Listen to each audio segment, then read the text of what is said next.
Comment garder une fille? Comment faire prospérer son couple? Alors, une fois la phase de séduction terminée, réussie, vous avez affaire à un défi ensemble, celui de faire prospérer votre couple. Et bien sûr, c'est un défi qui va devoir être relevé à deux, avec ta partenaire, cher ami. Alors aujourd'hui, on va aborder, cher ami, une problématique de couple. Alors tu me diras, tonton Kamal, c'est un sujet que tu abordes très peu. Oui, cher ami, pour la simple et bonne raison, comme le révèle mon dernier sondage, que 80% des hommes qui me suivent parce qu'ils sont célibataires, parce qu'ils veulent des opportunités, parce qu'ils veulent avoir des options avec les femmes.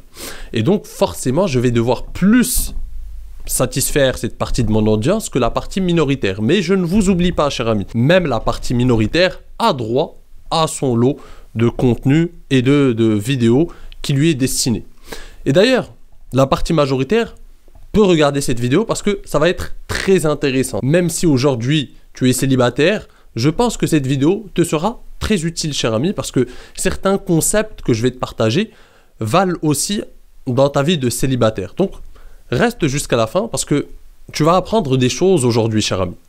Donc, on rentre dans le vif du sujet. Alors pour moi, la première erreur qui empêche les hommes de garder une femme et de faire prospérer leur couple, c'est une chose toute simple. C'est que dès le départ, déjà, on part avec un handicap.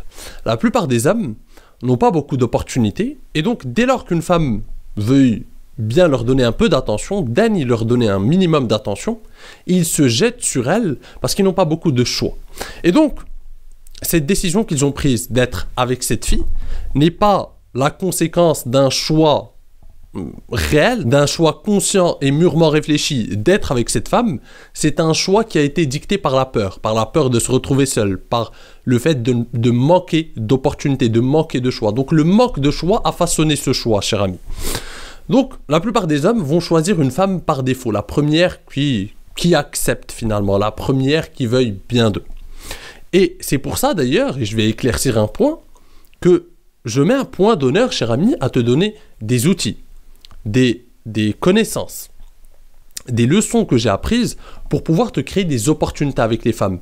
Et certains, malheureusement, comprennent mal mon message et pensent que si je parle de séduction, de choix, d'opportunités, c'est parce que j'invite les hommes ou j'incite les hommes à finalement ne faire que ça, ne se concentrer que sur les femmes, ne pas choisir une femme, ne pas bâtir un couple, ne pas construire quelque chose, et que j'incite les hommes à tout simplement aller jongler à droite à gauche et faire les coureurs de jupons. Ce n'est pas l'idée, cher ami, et je sais que 99% d'entre vous le comprennent, mais il y a toujours une minorité qui va déformer mon message. Donc, en fait, quand je parle de choix et d'opportunités, c'est pour une raison simple. Que tu veuilles t'amuser, avoir des opportunités avec plein de femmes, ou ce que tu veux, ça va t'aider, ou que tu veuilles construire un couple, parce que une fois que tu as le choix, eh bien tu fais des choix conscients pour ton couple. Si un gars qui a le choix, qui a de nombreuses opportunités, qui a des compétences en séduction, qui peut plaire à plusieurs femmes, qui a appris à finalement utiliser ses compétences en séduction, qui travaille sur lui-même, qui travaille sur son développement personnel, qui s'améliore, qui a le choix avec les femmes, crois-tu qu'il va choisir une femme par défaut? Non, il a des options, il a des opportunités. Pourquoi il va choisir la première qui veuille bien de lui? Ben non. Il peut avoir plusieurs d'entre elles, il a une mentalité d'abondance, et donc il va faire un choix conscient, et celle qui partagera sa vie devra montrer, cher ami, des preuves ou des qualités qui la mettront en valeur et qui vont convaincre cet homme de la choisir. Donc ce n'est plus un choix par défaut. Et encore une fois, le gars qui manque d'opportunités va choisir la première fille qui lui apparaît tout simplement. Donc c'est très important de comprendre le game, d'avoir finalement des opportunités, de savoir se créer des opportunités, d'avoir des compétences en séduction. C'est très important. Ça, c'est indéniable, cher ami, encore une fois. Et donc c'est la première raison qui explique pourquoi les hommes finalement n'arrivent pas à faire prospérer leur couple. Parce que c'est le choix par défaut. Et donc, quand tu choisis une femme par défaut que tu n'as pas réellement choisie, ça va être très difficile ensuite. Tu auras une femme qui va te manquer de respect et que tu ne vas pas réagir parce que tu n'as pas le choix, tu n'as pas d'autres cartes en main et tu te dis, au moins elle m'a accepté. Tu vas accepter des choses que tu ne devrais pas accepter. Tu vas faire des compromis qui finalement vont à l'encontre de tes intérêts. Alors, je ne dis pas qu'il ne faut pas faire de compromis en couple. Bien sûr, c'est la base d'un couple. Sinon, il faut vivre tout seul, égoïstement et tout seul. Bien sûr, on fait tous des compromis en couple. Mais tu vas faire des compromis que normalement tu n'as pas à faire, des compromis qui vont trop loin, des compromis que finalement ton estime de toi-même ne va jamais accepter, qui vont à l'encontre de tes principes, de tes valeurs, des compromis qui vont, encore une fois, trop loin. Et tu ne pourras jamais prospérer dans ce genre de couple. Et la fille avec toi finira par se lasser. Elle finira par te quitter parce qu'elle se dira, ce gars n'a pas finalement des couilles de me dire les choses, disons les choses franchement, il accepte toutes mes choses, il accepte le manque de respect, et tu ne gagneras finalement jamais le respect de cette femme. Et tu seras tout le temps dans une guerre, en train de vivre des dramas, en train de vivre des choses, des tests qu'elle te fait, et ça ne sera jamais une relation saine et épanouissante. Ça, c'est le premier problème. Le deuxième problème, cher ami, que j'ai remarqué, c'est un problème qui est finalement inhérent à notre époque. Aujourd'hui, on a cette obsession du couple, on a cette suridéalisation du couple.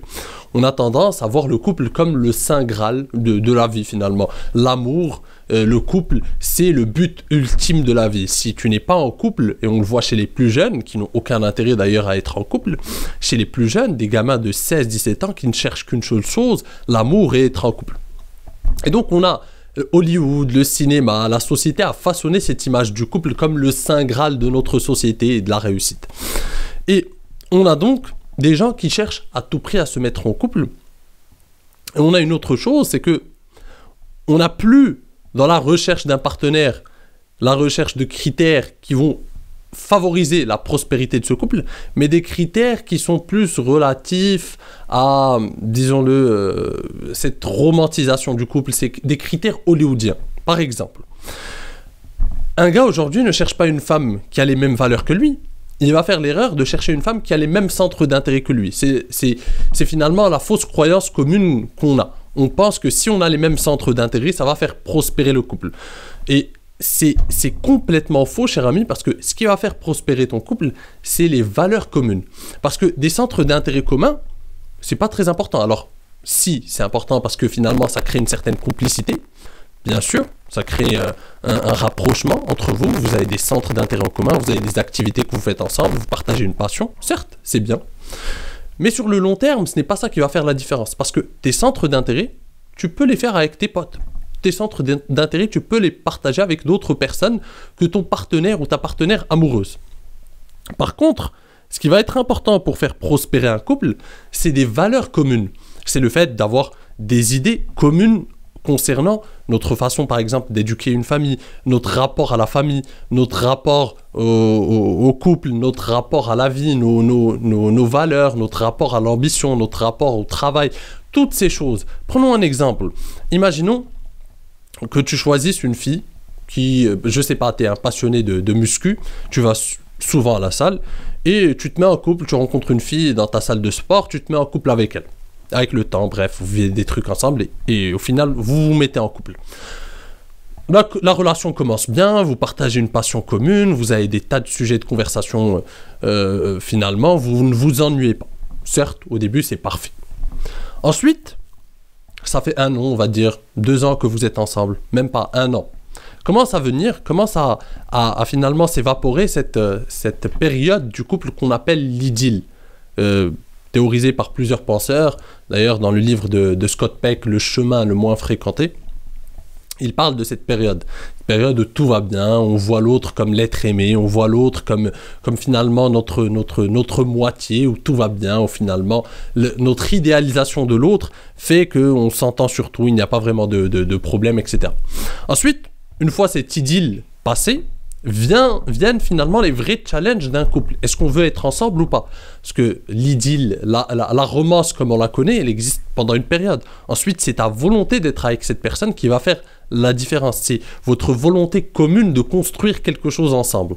Donc, une fois cette période terminée, viennent les vraies questions et ressort finalement l'individualité.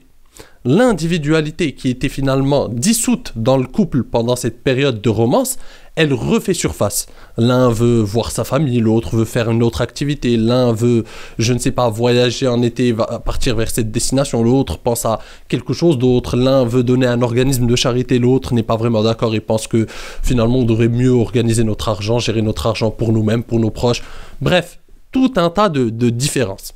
Et c'est là que je te dis que les valeurs, c'est elles qui vont te sauver sur le long terme. Parce que si vous avez les mêmes valeurs, Vous avez une même idée de comment vous voudriez, si un jour vous avez des enfants, vous voudriez éduquer vos enfants, quel est votre rapport à la famille. S'il y en a un qui donne de l'importance au rapport à la famille, qui veut passer ses dimanches à avoir des repas de famille, et l'autre qui veut tout simplement n'avoir rien, ne pas entendre parler de famille, de ne pas aller voir la famille de l'autre, etc., il y aura encore des problèmes. Donc c'est ces valeurs qui vont faire la différence. Si on a un qui est ambitieux et l'autre qui veut tout simplement être avaché sur son canapé, ne rien foutre, ne rien prévoir en tant que couple, si on a un qui est organisé, l'autre qui est tout simplement, qui vit au jour le jour, qui ne veut rien prévoir, qui n'est pas... Bref, c'est ces différences de valeurs qui vont finalement faire capoter votre couple. C'est ça la réalité. Par contre, une différence de centre d'intérêt, c'est pas très grave. Au contraire, une différence de centre d'intérêt, ça peut être enrichissant. Parce que, ok, avec ma partenaire, on n'a pas les mêmes centres d'intérêt. C'est pas grave. J'aime le sport, je vais faire avec des potes à moi. J'aime d'autres centres d'intérêt, je les fais avec des potes à moi. Elle a d'autres centres d'intérêt, elle les fait avec des copines à elle, ou peu importe. Et des fois, parfois, elle m'invite dans ses centres d'intérêt et je l'invite dans mes centres d'intérêt. Et c'est enrichissant. Par exemple, je suis passionné de foot et d'histoire. Donc j'aime bien parler de ces sujets, j'aime bien regarder des documentaires sur ces sujets, je suis passionné de foot, j'aime bien l'histoire du foot, les stratégies, tout ce que tu veux. Parfois, je partage cette passion avec ma copine. On va regarder un match ensemble, on va faire un truc. Je vais lui parler pendant 1 heure, je sais que je vais la saouler, mais c'est ma passion. Et des fois, même si je la saoule, je vois qu'ensuite, quand on en reparle un autre jour, elle se souvient de ce que je lui ai partagé, de ces choses. Et finalement, petit à petit, je la fais rentrer dans mon univers et c'est enrichissant.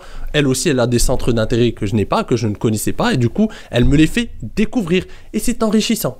Et donc, ça, ce n'est pas un problème sur le long terme de ne pas avoir les mêmes centres d'intérêt. Par contre, encore une fois, les valeurs, si vous n'avez pas les mêmes valeurs, eh bien, ça va être très difficile. D'ailleurs, c'est pour ça que la plupart des couples se marient lorsqu'ils font partie d'une même communauté. Pourquoi? Parce que il y a des valeurs communes. Ça va être très difficile de partager la vie d'une personne avec qui on n'a pas les mêmes valeurs. Ça va être très difficile. Très très difficile. Parce que, imaginons, tu es avec une fille pendant 3 ans, je sais pas, vous vous mariez, vous vous paxez, peu importe, je m'en fous, c'est une image. Ça commence, les choses sérieuses commencent. Imaginons, tu veux fonder une famille avec elle, tu veux avoir des enfants. Est-ce que tu as envie, cher ami, d'être avec une fille avec laquelle tu vas te battre chaque jour, tu vas devoir argumenter chaque jour, tu vas devoir avoir des disputes chaque jour sur comment on devrait éduquer nos gosses, qu'est-ce qu'on devrait leur enlever, qu'est-ce qu'on devrait leur accorder, comment on devrait les punir, comment on devrait ceci, comment on devrait cela. Est-ce que tu as envie d'avoir chaque jour, devoir perdre un temps incommensurable à lui expliquer pourquoi tu agis comme ça et pourquoi tu agis comme ça, parce que vous n'avez pas du tout les mêmes valeurs ni la même vision des choses? Non, je ne crois pas, cher ami. Troisième chose qui pour moi fait capoter un couple, c'est encore une fois cette vision hollywoodienne des choses, cette surromantisation du couple qu'on vit à notre époque, cette surromantisation qui est arrivée à son paroxysme, l'effet Hollywood, notre génération a été finalement endoctrinée à cette vision du couple surromantisé où finalement l'amour prime, l'amour c'est le saint graal, ce que tu veux. Or, si tu remarques bien, cher ami, dans les sociétés traditionnelles, on a beaucoup moins de divorces. Pourquoi? Parce qu'on est beaucoup plus réaliste sur le couple. Je m'explique. Les gens qui ont cette vision un peu... La plupart des gens que j'ai rencontrés qui ont cette vision où ils idéalisent trop, où ils surromantisent le couple, leur partenaire, etc., ils sont souvent victimes de relations qui ne durent jamais. Ils vont passer d'un partenaire à l'autre parce qu'à chaque fois que cette période, cette idylle va s'achever, ils vont penser que l'amour n'était pas là et qu'en fait, c'était pas l'être qu'on recherchait, c'est pas l'être aimé, c'est pas the one, c'est pas notre vraie moitié, et ils vont rechercher quelqu'un d'autre. Ils vont tout le temps être dans cette recherche perpétuelle de cet amour qu'ils ont surromantisé. Et ils n'auront jamais de relation finalement où ils s'engagent, où ils sont à 100%, parce qu'ils surromantisent et ils accordent une importance presque démesurée à l'amour, ou à cette vision qu'ils ont de l'amour. Bref, et c'est ça le problème. La plupart des couples traditionnels ont une vision beaucoup plus réaliste. Ils savent que le couple, l'amour ne dure pas toute une vie. Alors, il y a l'amour, bien sûr. Je parle de l'amour hollywoodien, celui où tout est parfait, on s'entend sur tout est parfait, on aime l'être aimé. Par contre, l'amour, effectivement, il peut durer toute une vie. L'amour réel, l'amour véritable, l'amour de... On vient avec un partenaire et on se dit, on se donne à 100%, on s'engage et on ne laisse pas tomber, on n'abandonne pas l'autre et on va faire face aux tribulations de l'existence, aux problèmes ensemble, même lorsque des fois c'est difficile, même lorsque des fois on sait qu'on en veut à l'autre, même lorsque des fois on s'entend pas à 100%, mais on s'engage. C'est ça le véritable amour finalement pour moi. Moi j'ai une vision réaliste de l'amour et pour moi, aimer, c'est finalement comprendre la réalité du monde et malgré cette réalité, malgré que cette réalité peut être un peu dure, eh bien on fait tout pour que ça marche. On fait tout, on s'engage à 100%. Si ça ne marche pas ensuite, je peux comprendre. Mais on n'est pas dans cette vision idéaliste de l'amour, on va changer de partenaire chaque 2 ans ou chaque 1 an parce que finalement cette idylle est terminée et qu'on croit naïvement que parce que l'idylle est terminée, parce qu'on ne suridéalise plus notre partenaire, que finalement il n'y a plus d'amour. Pour moi, c'est là que le véritable amour peut commencer. C'est quand cette idylle finalement se termine. Je partage la vision de Scott Peck dans son livre best-seller Le chemin le moins fréquenté. Pour moi, l'amour est une énergie qui est au service de son développement personnel et donc l'amour doit être un moteur, une énergie pour t'amener à faire fructifier ton couple, pardon, cher ami, pour t'amener à faire prospérer ton couple et non pas une destination en soi. Donc, c'est pas parce qu'à un moment donné, on sent que le partenaire... C'est d'ailleurs cette vision un peu puérile qu'on a aujourd'hui. Ah bah, je ne l'aime plus, je sens que je ne l'aime plus. Mais ça veut rien dire concrètement. Bien sûr, je ne dis pas qu'il y a des couples qui ne doivent pas se séparer. Bien sûr, il y a des moments où on ne s'entend pas, il n'y a plus rien à faire. La seule option de se séparer, c'est de se séparer, pardon. Par contre, il y a des gens qui se séparent parce qu'ils croient naïvement à cette vision du couple. Et d'ailleurs, Mark Manson je t'avais fait une vidéo là-dessus, que j'avais intitulé « L'amour ne suffit pas ». Je t'avais partagé l'article de Mark Manson à ce sujet, où il avait expliqué que John Lennon, dans sa vision romantique du couple, eh bien, il a battu ses 2 femmes, ou sa femme, ou je ne sais quoi, et il n'a jamais trouvé le véritable amour, il a abandonné un gosse. Bref, je ne me rappelle plus exactement, mais je t'invite à voir la vidéo en cliquant juste là ou là. Bref, cette vidéo était très intéressante parce que ça nous montre que cette suridéalisation et cette surromantisation de l'amour est très néfaste, très pernicieuse, et que c'est l'une des raisons qui explique pourquoi les couples ne prospèrent plus de nos jours. Donc cher ami, j'espère que cette vidéo t'a plu, qu'elle t'a été instructive. D'ailleurs, n'hésite pas à me dire si tu vois d'autres raisons qui pourraient expliquer pourquoi les gens, finalement, pourquoi de nos jours on n'arrive plus à faire garder son couple et le faire prospérer. Eh bien, tu peux me le partager dans les commentaires, cher ami, je serai très intéressé de savoir ta vision, ton opinion là-dessus. Sur ce, si cette vidéo t'a plu, n'hésite pas à la rétribuer d'un like.